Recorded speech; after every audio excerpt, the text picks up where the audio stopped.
Hey everyone, it's Jennifer. And it's Jonil, and today we're going to be talking about something that's like a burning question, at least I think so, in a lot of people's heads, which is how do I live a fulfilling career? And we're definitely not experts on this topic because we're constantly trying to figure it out ourselves. And I guess a part of this YouTube channel and everything is kind of a process for us as well to figure it out. But we definitely wanted to share some things that we've learned along the way or things that have helped us and tips kind of just to help you guys along your journey of figuring out as well. Yeah, or at least like mindsets to help us compartmentalize and kind of like figure out solutions in our life and kind of organize how we think I things. think organizing it for sure, because I think it's just like a big mess and you're just kind of like, where do I start? And you hear so many advice too. Yeah. You hear like so many contradicting advice or advice that's like so extreme, but then you don't know what to listen to. And you don't know how to connect it all together too. Exactly. So we thought that we'd kind of help to structure it for you guys and like at least help you with reach the starting point. We found that there are 3 components that lead up to answer the question, how do you live a fulfilling life? And the first one is your vision. So what do you want to be remembered for? What do you want to contribute in your lifetime? And then you have your passion, which is what excites you, what do you just love to do and you just can't get enough of. And then the third piece of it all together is how do you make your passion and your vision align with each other?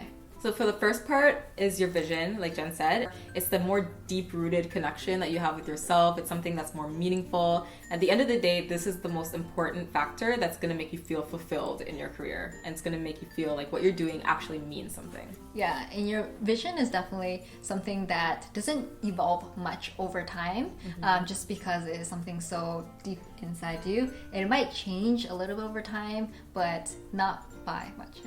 And I think one thing to kind of help you figure out what your vision is, and this is kind of just my, thought, so like definitely let me know what you think, is to kind of observe like your different life decisions and your different actions in life, like just through different scenarios and different situations and over the years as well. Because you might realize that something in the way that you act and behave and make decisions is constant, and something might stem from that if you like kind of, obviously dig deeper and reflect more. Yeah. Something might come out of that as to like who you are as a person and what you kind of believe in and what you want to leave on this world. So I think that could be a tip to figuring out what I think that makes sense. And the second piece of it is your passion. So again, that's what is so exciting to you, what you just absolutely love to do. And in order to figure out your passion, that's definitely a daunting task that a lot of people don't know where to start. And we think that a good place to start is, where do you picture yourself? You kind of like picture yourself sometimes in certain situations. You picture yourself in a certain lifestyle, or you know what you like the idea of. Like for example, if you just picture yourself being a photographer or something. And I think that's the first step, is like, what do you kind of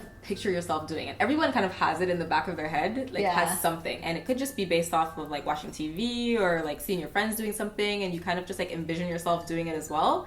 I think kind of start with that as a starting point, and then try new things to see if you actually really like that. And I find that when you really, really love doing something, it kind of like you find time for it.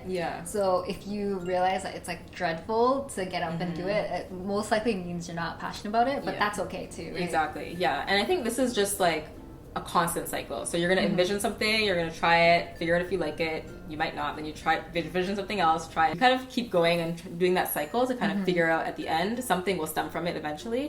What do you actually really like doing? What kind of really excites you? Yeah, and I think the key part of it is go and try actually doing it. Sometimes it's easy just to think about it and being like, when I have more time, or I need to quit a job just to like go and do this thing that I think I'm passionate about, but I haven't tried it yet. And it's just like the little like an hour a week or something that you can dedicate to try it, because you definitely don't want to make any life decisions based on something you don't know for sure. And then once you figure out what your passion is from that cycle, the next step is to kind of, obviously you want to turn it into a career. So how do you do that? And I think the first step is to really start from the bottom. So you can't go from like 1 to 100 in one step. It's going to be a process, and you're going to have to start with like little tasks and taking little jobs, or different things that'll build up the skills that you eventually need. And then you kind of have to zoom out to see, okay, is what I'm doing right now going to help me get to where I am in the future? And if it is, then you know that you're on the right track. You definitely have to be a little bit more creative too, to really figure out, sometimes a job's like, oh, I'm not passionate about it, so I'm just not going to do it. But it's like, no, there's something in this that you might gain from, and it will lead you to something a little bit further. I think it's easy sometimes to just want to quit a job because you're just like, it's not relevant or whatnot. But everyone has to start somewhere, and you got to like gain experience to even like progress in life. So the third piece is to make sure that your vision and your passion are aligned. And I think this is the really, really important part, because ultimately this is what brings everything together, and this is what makes you feel really fulfilled and happy, and you know, like you're contributing to society and you feel meaningful and all of that good stuff. Yeah, and I think that's the hard part that you do, and I don't think there's some kind of answer except that it will come from you. You have to be very creative, and that's what makes your life unique, right? Like that passion and the vision and the combination of the two together is what makes you unique. And there's nothing that you can like Google, like, you know how you can do those tests, well, like find your passion or find your occupation. This one is just like, okay, like I love photography, and then how do I make it more than just photography? And the reason why I like how we framed it, where it's like the passion you rotate really fast and the vision stays pretty stable and you kind of line the two, is because I think in the past I've thought I've liked something, and then when I want to ditch it I kind of feel guilty and like I'll never find something because my mind changes so fast. But then I realized that there is something that stays consistent, and it's okay, like when you're young, to rotate through things really fast. So we want to hear from you. What do you guys think? And we also want to hear what is a passion that you have and that you want to explore and that you envision yourself trying to do. And if you like this video, give it a thumbs up and subscribe to us for more videos.